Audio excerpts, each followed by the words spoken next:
So, here we are back again with Light on Us.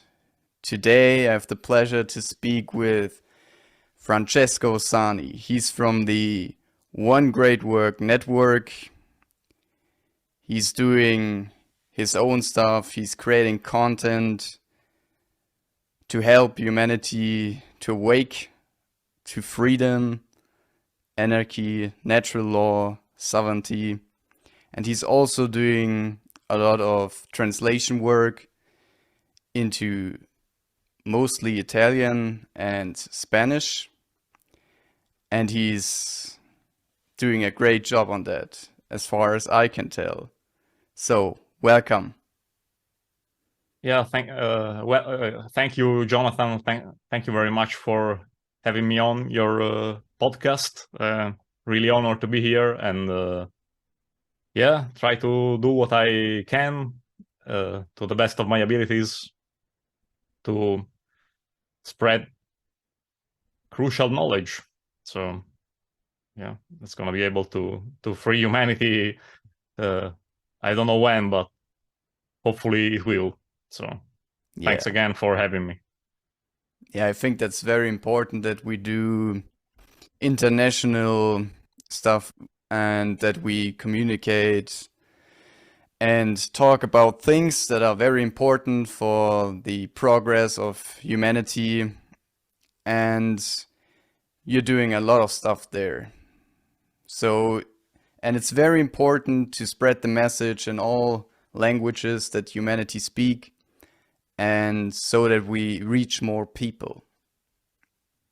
What is your take on that? Yeah, no, I completely agree, and that's the main reason I started my channel and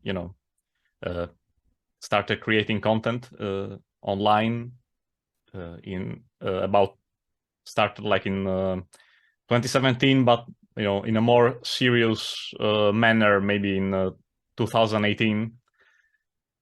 So yes, I was thinking about what I could do, what I could contribute, because I really wanted to try to spread freedom ideals in my country as well as in the maybe in the world at large. And well, I realized that I could translate many important things that were said in English and many material in English, and I know there's quite a big language barrier here in Italy.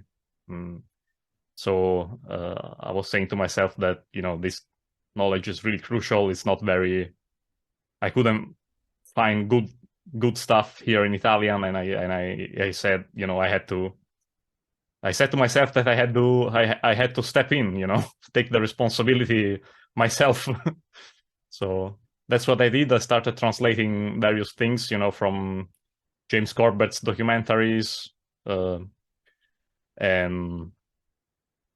other videos, some of Larkin Rose's material, and then obviously Mark Passio. Once I came in contact with the information and started doing his translating his presentations, and I think I've got most of them translated as of today. Yeah, so you got a lot of stuff there, so people need to check that out. If they're familiar with the Italian or Spanish, they need to check your stuff out. It's really amazing. I also want to do more work, and I also okay, I have to do more. And I see your stuff, and that's, oh my God, that's awesome. He's doing all this kind of stuff. Thanks, man. I appreciate it very much. It was quite the effort, to be honest. Yeah. It was sometimes it was kind of painstaking. It's kind of tedious work. But I took it was a challenge, and I accepted it, and finally came through. I set my goals. My goals were to translate, especially the natural law document seminar, and the streetwise spirituality and demystifying the occult, and I set my will to it, and I did it in the end. Yeah. And also the other presentations, I think that were quite important. I started my own podcast as well in 2018. Started off more on the conspiracy side of things, and then went more into more, I'd say, even solution oriented, because talking about natural law and morality, and that's the way we should live that's how we should live in a free world. So I went more towards those areas as time progressed, and I also translated that podcast, so because it is mainly in English, so I had to put subtitles in case people wanted to be able to understand it. I know, and I've been told this by some people, that doing subtitles, it's not the greatest thing to do because people don't want to read them. Yeah. And but that's my thing for now. And it's also a good way to see if people are, if people care enough, will care enough to get into the information, even if they feel discouraged by having to read subtitles for a long time, especially for the longer things I've translated. My podcast, in the end, I think it's manageable because it's obviously shorter episodes, even though some are three, maybe about 2.5 hours or so. So yeah, so that's basically it. So and yeah, you mentioned the stuff I did in Spanish.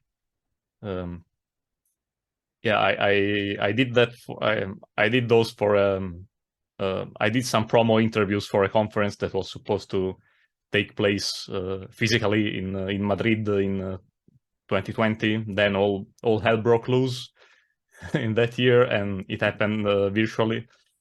But yeah, so I did those and a few other things, a few other shorter videos in Spanish also. I have a playlist where you can find them on YouTube. And yeah, we were mentioning some of the other languages. There is a Lark and Roses video that I also translated in Portuguese, and an episode of my podcast that I did in French, with another individual that's doing some great work out there. It's Dorian Sarrazin, or Dorian Greens, as she calls herself, her alias.